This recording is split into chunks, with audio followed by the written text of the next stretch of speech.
Shalom, shalom, bien-aimés dans les Seigneurs. Soyez bénis ce matin. Jésus-Christ est bon, il est Seigneur. Nous voulons faire notre live de ce lundi matin. Nous voulons d'abord prier avant toute chose. Tendre Père, nous bénissons ton nom parce que tu es le Dieu Tout-Puissant. Merci pour ta présence et ton amour au milieu de nous. Merci parce que tu nous as gardés protégés et ce matin, tu as voulu que nous soyons classés parmi les gens qui sont vivants. Merci de ton amour et de ta grâce, Seigneur, parce que tu nous aimes malgré nos imperfections, Père.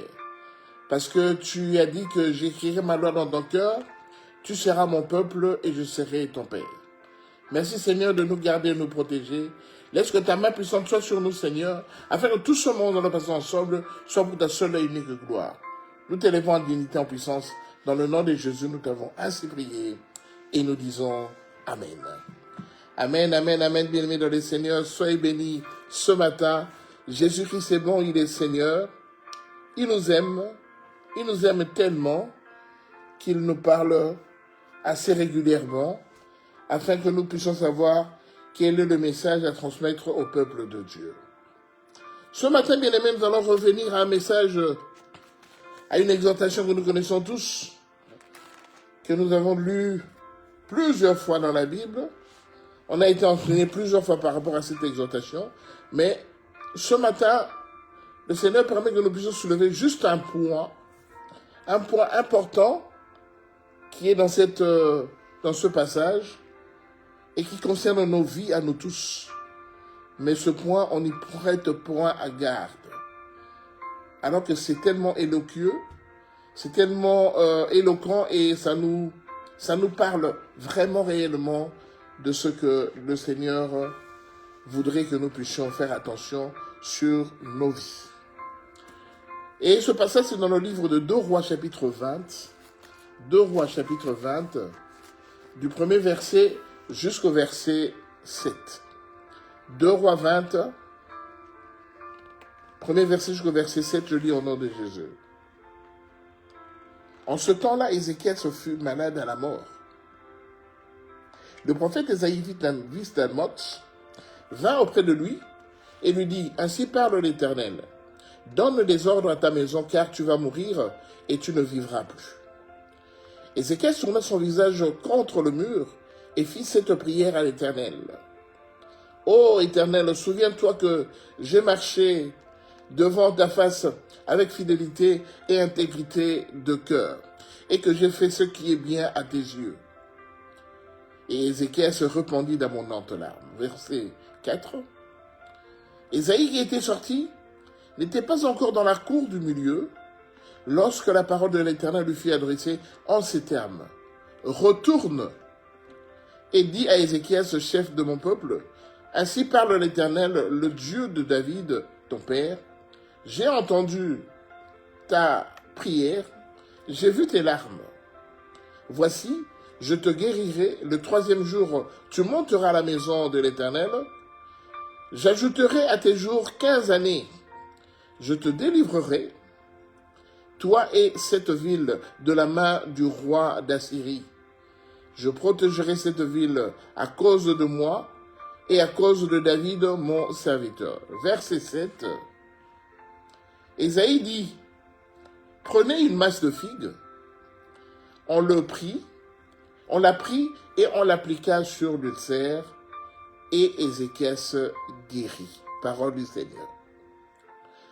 Nous bénissons le Seigneur, bien-aimé. Vraiment, nous bénissons le Seigneur pour cette grâce qu'il nous accorde ce matin par rapport à cette petite exhortation qui va nous aider ce matin, qui va aider beaucoup de gens parmi nous, afin que nous puissions comprendre et surtout discerner la volonté de Dieu pour chacun de nous. Ésaïe était malade. Il était malade et le Seigneur l'Éternel a envoyé le prophète Ésaïe pour aller lui dire, parce qu'il était roi, pour aller dire au roi Ézéchias que tu vas mourir. Donne déjà des ordres à ta maison parce que tu vas mourir. Dieu le créateur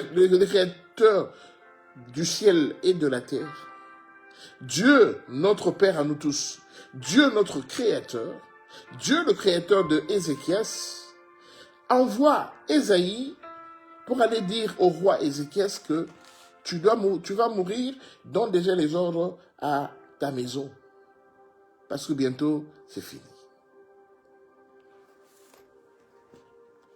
Ésaïe étant serviteur de Dieu, bien que roi mais serviteur de Dieu, il n'a adopté qu'une seule attitude.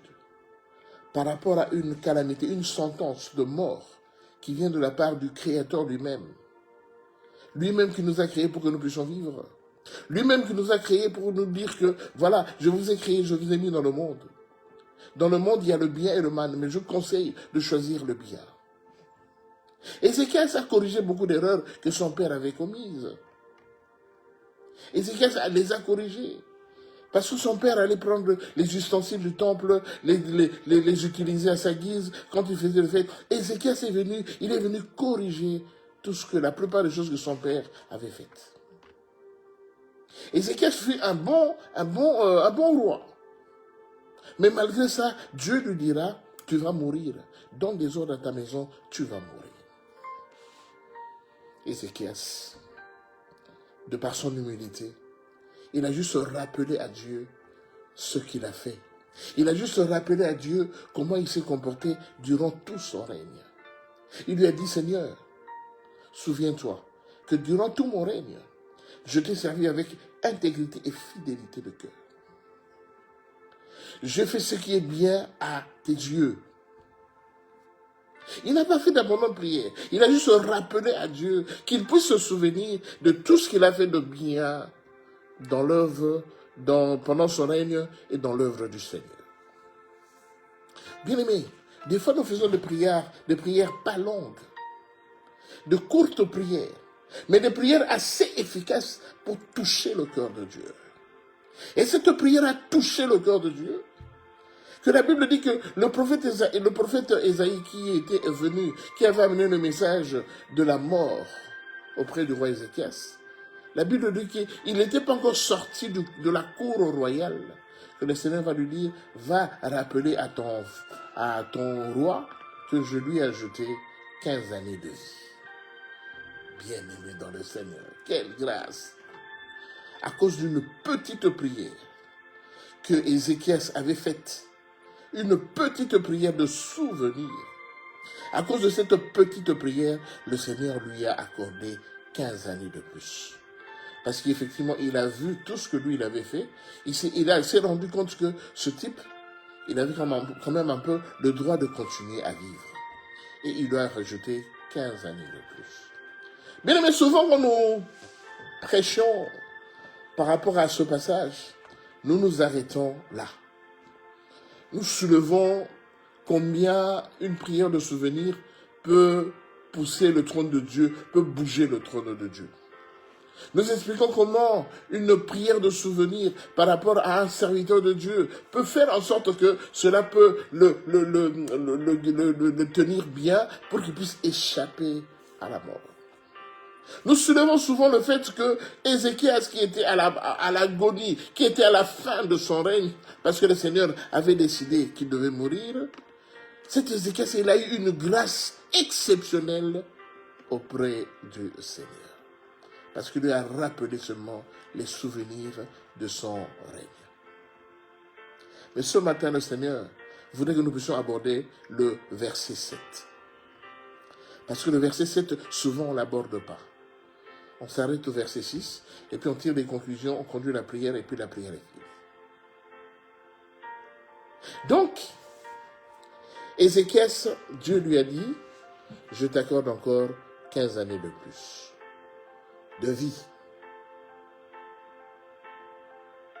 C'était la joie, c'était la paix, c'était la vie. Mais le verset 7 nous dit quoi? Ésaïe dit, prenez une masse de figues, on l'a pris, et on l'appliqua sur l'ulcère. Et on l'appliqua sur l'ulcère. Et Ézéchias guéri. Bien-aimé, le Seigneur nous a créés et nous a donné 3 dimensions. Chaque être humain sur la terre, il a 3 dimensions que le Seigneur lui a données, accordées lorsqu'il le créait. Nous avons la première dimension, la dimension spirituelle. Chacun de nous a un esprit. La seconde dimension, c'est la dimension au niveau de l'âme. Chacun de nous a une âme. Et la troisième dimension que le Seigneur nous a donnée, c'est la dimension corporelle, charnelle. Chacun de nous vit dans un corps physique. Donc, le Seigneur a dit à Ézéchias, je t'ajoute 15 années de vie.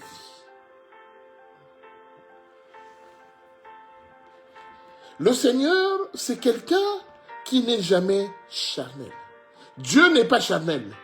Tu ne verras jamais Dieu en chair comme ça et en os, en train de te parler, en train de marcher, en train de faire quoi que ce soit. Tu ne verras jamais Dieu en chair et en os. D'ailleurs, Moïse a dit, quand il est monté à la montagne pendant 40 jours pour recevoir les lois que Dieu lui donnait, la Bible déclare que Moïse, il ne pouvait pas regarder Dieu parce que tu ne peux pas regarder Dieu parce que sinon tu meurs. Mais Dieu est resté avec Moïse pendant 40 jours sur la montagne quand il lui donnait les lois, les commandements.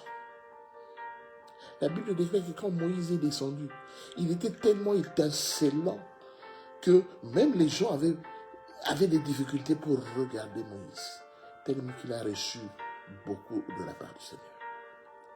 Bien-aimé, Dieu, on ne le voit pas parce qu'il n'est pas charnel. Je reprends. Dieu, on ne le voit pas. Nous ne verrons jamais Dieu parce qu'il n'est pas charnel. Si Dieu t'apparaît en songe, Dieu t'apparaît en rêve, Dieu t'apparaît en vision, il prend souvent la forme d'un serviteur de Dieu pour que tu puisses comprendre que c'est Dieu. Mais Dieu comme ça, charnellement, on ne le verra jamais. Parce qu'il n'est pas charnel. Dieu est esprit.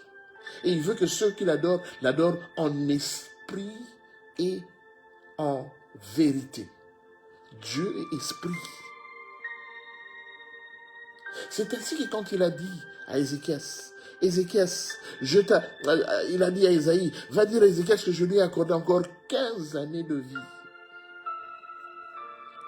Quand Ésaïe a apporté le message à Ézéchias, il lui a dit, Dieu parlait de 15 années de vie au niveau spirituel.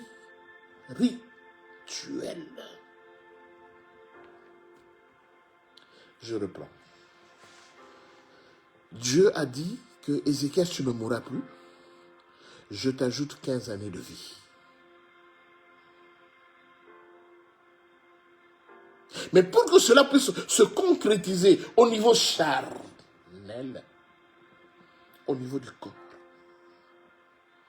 nous sommes bien aimés. Nous avons un corps que nous trimballons. Et dans mon corps, il y a l'âme et l'esprit que Dieu m'a donné en me créant. Mais ce corps physique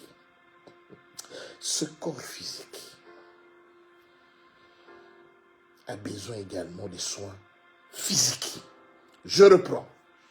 Le corps physique que moi je porte, que toi tu portes, que nous portons.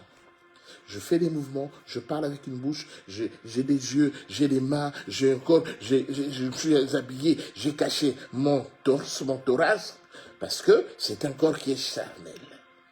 J'ai des jambes, j'ai des pieds, je marche, je me promène. Bien aimé, c'est la chair.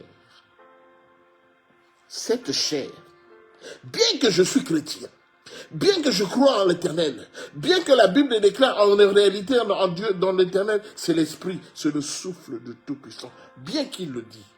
Mais moi, je vis dans un corps physique. Quand Dieu dit à Ézéchias, je te donne 15 années de vie, il le lui donne au niveau spirituel. Il ne le lui donne pas au niveau charnel, mais il le lui donne au niveau spirituel. Dans mon corps à moi, si je ne faisais rien auprès de mon corps, sur mon corps, bien aimé, je vais mourir. Si Ézéchias, on n'avait pas guéri son ulcère avec les figues, il allait mourir.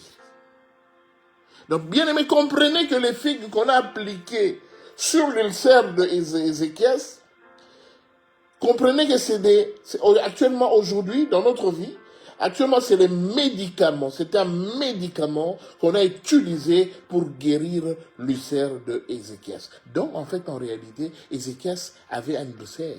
Et c'est à cause de son ulcère qu'il allait mourir. Et Dieu lui a dit, écoute, tu vas mourir.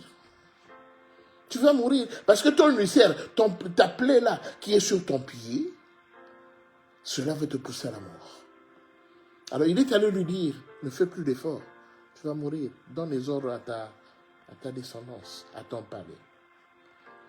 Mais quand il a fait cette prière de souvenir, ça a touché le cœur de Dieu. Dieu lui a dit, je t'ajoute 15 ans. Mais quand il a ajouté 15 ans, il n'a pas regardé le corps. Parce que le corps qui était malade, qui souffrait, c'était à cause de cette plaie-là. C'était au niveau de la chair. Bien aimé, l'esprit ou l'âme de Ézéchias ne souffrait pas physiquement. Donc, si on n'avait pas guéri, on n'avait pas appliqué les médicaments sur le corps de Ézéchias, Ézéchias allait mourir. Malgré les 15 années que Dieu lui avait données, ça n'allait pas s'accomplir physiquement. Il allait mourir physiquement. Son corps, à cause de son corps, il allait mourir. Alors, ce que le Seigneur nous dit ce matin, c'est quoi? Beaucoup parmi nous, surtout excusez-moi le terme que je vais utiliser pour qualifier certains de mes frères et sœurs, beaucoup des illuminés, beaucoup de chrétiens hallucinés. Bien aimé, en psychiatrie, il y a certains patients qui souffrent des hallucinations.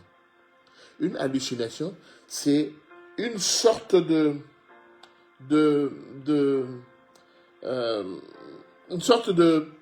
pensée, de la façon de voir les choses.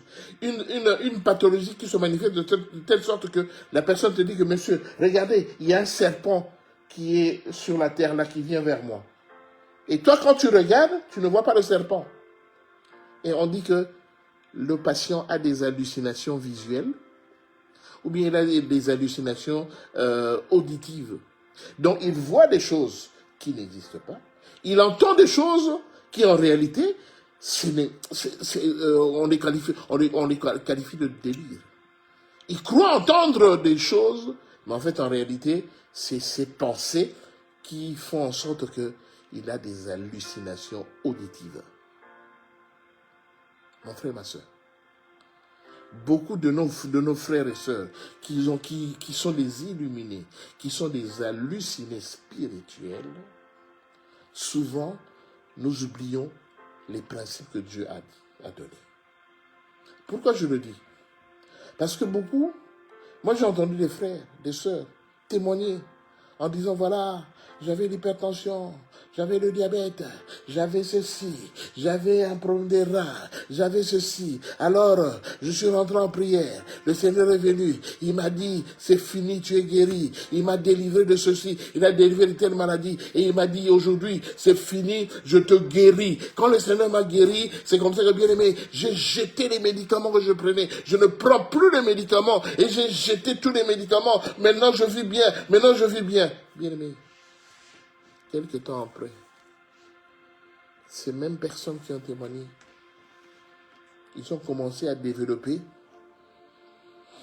les maladies qu'ils avaient, mais en état très grave. Parce qu'ils avaient abandonné de prendre les médicaments qui soignaient le corps. Quelque temps après, ces mêmes gens qui ont témoigné que l'hypertension est partie, le diabète est parti, le sida. J'ai vu des gens qui avaient le sida, qui témoignent que le Seigneur a enlevé le sida. Je suis guéri du sida. Mais quelques temps après, bien aimé, je suis tombé sur les documents de ces consultations auprès de son médecin traitant et je vis que le sida était toujours là. Mais il ne le dira plus. Parce qu'il avait déjà témoigné qu'il est guéri du sida, alors qu'il continue à vivre avec le sida. Bien aimé, Dieu soigne l'esprit. Dieu soigne l'esprit. L'âme, on le soigne parce que l'âme, c'est la personnalité de quelqu'un. Dieu soigne l'esprit parce qu'il est esprit. Mais le corps, Dieu a donné l'intelligence aux médecins pour que les médecins puissent soigner le corps. C'est pas pour rien qu'il y a des médecins, c'est pas pour rien qu'il y a des infirmiers, c'est pas pour rien qu'il y a... Parce que le Seigneur leur a drillé pour qu'ils puissent soigner ce corps qui est charnel. Bien aimé, les miracles existent. Je suis tout à fait d'accord. Le miracle existe. Tu avais une plaie au niveau de la jambe. Le Seigneur, paf, il a fait en sorte que la plaie a disparu ou bien la plaie s'est guérie d'elle-même. Là, je suis tout à fait d'accord. Le miracle existe. Mais dans certaines choses, notre frère ici, Ézéchias, le roi Ézéchias, c'était pas un miracle. Dieu l'a soigné. Il lui a donné 15 années de plus au niveau spirituel. Mais au niveau de son corps, il a fallu qu'on applique un médicament, qu'on donne un médicament. Et la Bible dit, on a pris une masse de figues, on a appliqué sur l'ulcère de Ézéchias. Et la dernière phrase de ce verset, le verset 7 dit, et Ézéchias guérit. Dans la guérison d'Ézéchias, c'était d'abord une guérison physique. Avant de considérer les 15 années que Dieu lui avait données, il a fallu qu'on guérisse son corps. Alors, pour terminer, j'aimerais dire à tous mes frères et sœurs, arrêtez d'être hallucinés. Arrêtez les illusions, parce qu'on a tellement beaucoup d'illusions. Nous croyons. Moi, j'ai vu des gens qui disent, le Seigneur a dit que je vais te bénir, tu seras, je vais te donner beaucoup d'argent. Le lendemain, il est venu témoigner, il a dit, je suis millionnaire. Je suis millionnaire. Bien aimé, comment tu peux être millionnaire sans un sou en poche? Sans un sou dans ton compte bancaire? C'est vrai que la Bible dit, la foi vient de ce qu'on entend, ce qu'on entend la parole de Dieu. Sans la foi, il est impossible de lui être agréable. Car celui qui a la foi doit d'abord croire que Dieu existe et qu'il est le rémunérateur, c'est qu'il est cherche. Je suis tout à fait d'accord. La foi, c'est une ferme assurance des choses qu'on espère. Une démonstration de celles qu'on ne voit pas. Je suis tout à fait d'accord avec toi. Mais quand tu viens me dire que je suis millionnaire et que tu n'as même pas un seul euro dans ton compte ou dans ta poche, arrête de me raconter n'importe quoi. Même si tu es chrétien, ne me raconte pas n'importe quoi. Attends que Dieu te bénisse, attends que tes comptes soient renfloués de millions d'argent, c'est à ce moment-là que tu témoignes. Toi, tu témoignes sans œuvre. La Bible dit, la foi sans les œuvres, elle est morte. Bien aimé, les œuvres étaient ici que Ézéchias avait un ulcère et qu'on lui a donné le médicament qui était les figues et il guérit. Donc, ton hypertension, ton diabète que tu as la foi, le Seigneur t'a montré que tu es guéri. Mais aussi longtemps que tu l'as, moi je te conseille, mon frère, ma soeur, arrête ces illusions. Le Seigneur a donné l'intelligence à des frères qui sont des médecins aujourd'hui, qui sont des infirmiers, pour faire leur travail, pour soigner ton corps. Dieu a soigné l'esprit, l'âme de Ézéchias, mais il n'avait pas soigné son corps. C'est les médicaments qui ont soigné l'ulcère de Ézéchias. Donc j'aimerais qu'on se mette d'accord. Mais si tu veux continuer à vivre dans des hallucinations, dans des illusions, il n'y a pas de souci. Mais moi, j'aimerais que tes hallucinations soient plutôt des miracles. Si c'est un miracle, là, je suis tout à fait d'accord avec toi. Parce que le miracle, j'ai vu dans les miracles, certaines personnes qui ont le Seigneur a guéri totalement de la maladie qu'ils souffraient. On a fait les tests, et puis, voilà, il n'a plus continué à prendre les médicaments. Mais toi, si tu as toujours cette plaie, tu as toujours cette pic d'hypertension, tu as toujours cette glycémie qui est toujours aussi élevée, bien que le Seigneur t'a guéri, t'a ajouté 15 années, continue à t'injecter l'insuline, continue à prendre les médicaments anti-hypertenseurs. C'est un conseil que je te donne. Vous savez, je suis même sûr qu'il y a beaucoup de frères, beaucoup de pasteurs qui font des trucs au niveau de la chair, qui tombent à la chair. Moi, je crois que si on vérifie bien le carnet médical de ces pasteurs-là, on va trouver qu'il avait une maladie telle et que sur la chair, soit la tension est montée, soit la glycémie est montée, il n'avait pas pris les médicaments et puis ça l'a apporté jusqu'à la mort. Je suis sûr et certain. Parce que sinon, le Seigneur ne nous aurait pas donné l'intelligence pour être des prestateurs de soins. Il n'allait pas nous donner l'intelligence. S'il l'a fait, c'est parce qu'il sait que le corps a besoin d'être soigné. La Bible nous dit dans le livre de Jean, chapitre 3, verset 6, la Bible dit, « Ce qui est né de la chair est chair, et ce qui est né de l'esprit est esprit. » Jésus l'a dit, « Ce qui est né de la chair est chair. » La chair doit être soignée. Si la chair obtient un miracle, d'accord, mais la chair doit être soignée. Bien-aimés, arrêtez de vivre dans les illusions.